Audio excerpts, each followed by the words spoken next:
Assalamualaikum warahmatullahi wabarakatuh. Kembali lagi di channel Rentang Kisah. Kali ini, saya akan menceritakan tentang kisah singkat perjalanan Nabi Lut alaihi salam, di mana Allah subhanahu wa ta'ala menurunkan azab bagi kaum penyuka sesama jenis, yakni kaum Sodom. Kita langsung saja ke ceritanya. Nabi Lut alaihi salam masih memiliki hubungan erat dengan Nabi Nuh alaihi salam. Selain itu, ia juga masih keponakan dari Nabi Ibrahim alaihi salam. Ayahnya, yakni Haran merupakan saudara Nabi Ibrahim alaihi salam. Dahulu, Nabi Lut alaihi salam bertempat tinggal di sebelah timur Palestina, tepatnya di Kan'an, dekat dengan desa Sodom. Kisah ini menceritakan tentang perjalanan dakwah Nabi Lut alaihi salam yang terjadi di antara penduduk desa Sodom. Kaum desa Sodom memiliki perilaku yang sangat buruk dan hanya kemungkaran saja yang mereka lakukan. Nabi Lut alaihi salam diutus oleh Allah subhanahu wa ta'ala dengan tujuan untuk mengajak kembali kaum desa Sodom menuju ke jalan yang benar. Namun bukannya mengikuti, kaum Sodom justru menentang perintah yang dibawa oleh Nabi Lut alaihi salam. Allah subhanahu wa ta'ala berfirman dalam surah Al-A'raf, "Dan kami telah mengutus Lut kepada kaumnya, ingatlah tatkala dia berkata kepada mereka, mengapa kamu mengerjakan perbuatan fahisyah itu, perbuatan yang belum pernah dikerjakan oleh seorang pun di dunia sebelummu." Perbuatan fahisyah itu adalah perbuatan homoseksual, sebagaimana dijelaskan bahwa sesungguhnya mereka mendatangi lelaki untuk melepaskan nafsu mereka, bukannya kepada wanita dengan cara yang halal. Nabi Lut yang diutus Allah untuk berdakwah di antara mereka pun mulai menjalankan tugasnya. Namun, upaya yang dilakukan oleh Nabi Lut alaihi salam selalu saja gagal, dan menerima penolakan yang keras, serta malah mendapatkan ancaman. Jawaban atas dakwah yang dilakukan oleh Nabi Lut alaihi salam, tidak lain adalah tuntutan untuk mengusir Nabi Lut dan pengikut-pengikutnya dari kota Sodom itu.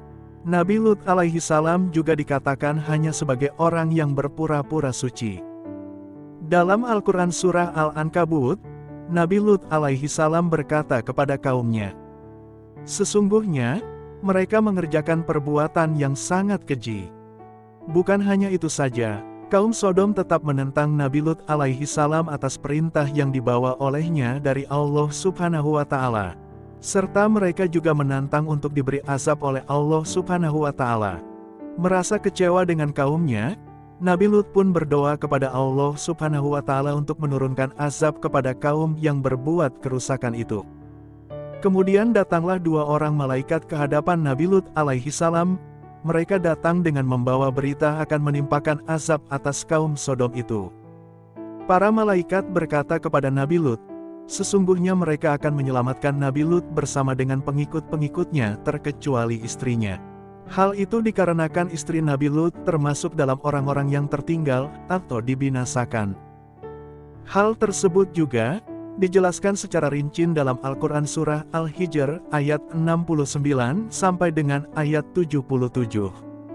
Selain itu, dalam Al-Quran Surah Al-A'raf, para malaikat tersebut membawa azab oleh Allah subhanahu wa ta'ala berupa hujan batu yang kemudian membinasakan kaum Sodom tersebut sehingga menjadi porak-porandaklah mereka. Melalui surah Hud dalam Al-Quran, Allah subhanahu wa ta'ala berfirman, melalui perkataan para malaikat, "Hai Lut, sesungguhnya kami adalah utusan-utusan Tuhanmu, sekali-kali mereka tidak akan dapat mengganggu kamu. Sebab itu, pergilah dengan membawa keluarga dan pengikut-pengikut kamu di akhir malam, dan janganlah ada seorang pun di antara kamu yang tertinggal, kecuali istrimu. Sesungguhnya dia akan ditimpa azab yang menimpa mereka, karena sesungguhnya saat jatuhnya azab kepada mereka ialah di waktu subuh."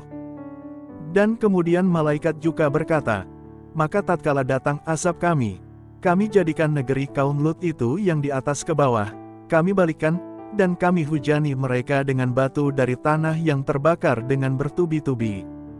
Yang diberi tanda oleh Tuhanmu, dan siksaan itu tiadalah jauh dari orang-orang yang zalim." Sekian kisah atau cerita singkat kali ini. Jangan lupa subscribe, like, komen dan share videonya ya teman-teman. Terima kasih. Wassalamualaikum warahmatullahi wabarakatuh.